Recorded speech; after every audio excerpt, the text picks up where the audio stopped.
Hello বন্ধুরা, এই দেখো আমি যে আগের রুমটায় ছিলাম ওটা ছেড়ে দিয়েছি। তো এখানে নতুন এসেছি, এটা একটা কমপ্লেক্সের মধ্যে। তো দেখো আমি ভিডিও কেন বানাতে পারছি না, তোমাদেরকে দেখাচ্ছি। এই যে আস্তে আস্তে গুছিয়েছি, কয়েকটা গুছিয়েছি দেখো। এই যে এই দেখো রান্না করছি, আর দুই একটা করে গোছাচ্ছে। দেখো এখানে কিছু মাল সব প্যাকিং করা আছে। তো দেখো এটা একটা বাথরুম, তোমাদেরকে আমি দেখাচ্ছি আমার রুমগুলো। এখনও তো গোছানো হয়নি, এই একটা রুম আছে, হ্যাঁ, এই একটা বাথরুম আছে, এই একটা বারান্দা আছে। তো দেখো, দেখাচ্ছ ওইখানে কিছুটা, এই খাটের নিচে কিছুটা আছে সব প্যাকিং করা। এরকম এই রুমে আসছে, এরকম খাটের নিচে সব প্যাকিং করা আছে, এরকম প্যাকিং করা আছে সব জিনিসপত্র আমার চারিদিকে এখনও ছড়ানো আছে। দেখো সব প্যাকিং করা, দেখো কতগুলো এখানে বস্তা সব প্যাকিং করা ব্যাগ।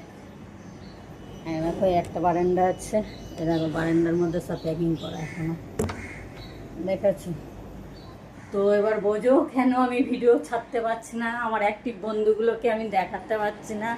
তো আশা করি তোমরা আমাকে ছেড়ে যাবে না, হ্যাঁ, আমার পাশে যেমন আছো তেমনই থাকবে। তো আমি চেষ্টা করব, আমি মাঝখানে একটু সময় পেয়েছিলাম, সেদিনকে কটা ভিডিও বানিয়েছিলাম, ছেড়েছি। তো দেখো আমার হালত দেখেছো কী অবস্থা। হ্যাঁ, দুপুরের খাওয়া খাচ্ছি বিকেল 5টার সময়, জানো, আর রাতের খাবার খাচ্ছি 12:30 1টা বেজে যাচ্ছে এইসব গোছাতে গোছাতে। তো এখনও আমি তো গোছাতে পারিনি, দুটো খাটের মধ্যে নিচে শুধু প্যাকিংগুলো দিয়ে দিয়েছি। আর এই যে রান্নাঘরে যাচ্ছে কিছু কিছু, দেখো সব লাট করা আছে, দেখেছো কী অবস্থা, দেখো কী অবস্থা হয়ে আছে। তো আমার একটি বন্ধুগুলো আমাকে ছেড়ে যেও না, আমার পাশে যেমন আছো তেমন থেকো। আমি আশা করি যে 2-1 দিনের মধ্যে হয়তো ভিডিও তোমাদেরকে দিতে পারবো, তোমরা দেখতে পারবে। কিন্তু কি করব বলো, ইচ্ছা আছে, দেখি আজকে বিকালে যদি একটু টাইম পাই তো কটা ভিডিও বানাবো। তো রাখলাম, আশা করি তোমরা ভালো আছো, আরও ভালো থাকবে। আমার অবস্থা দেখতে পাচ্ছ, আমি ভালো নেই। তো রাখলাম, টাটা।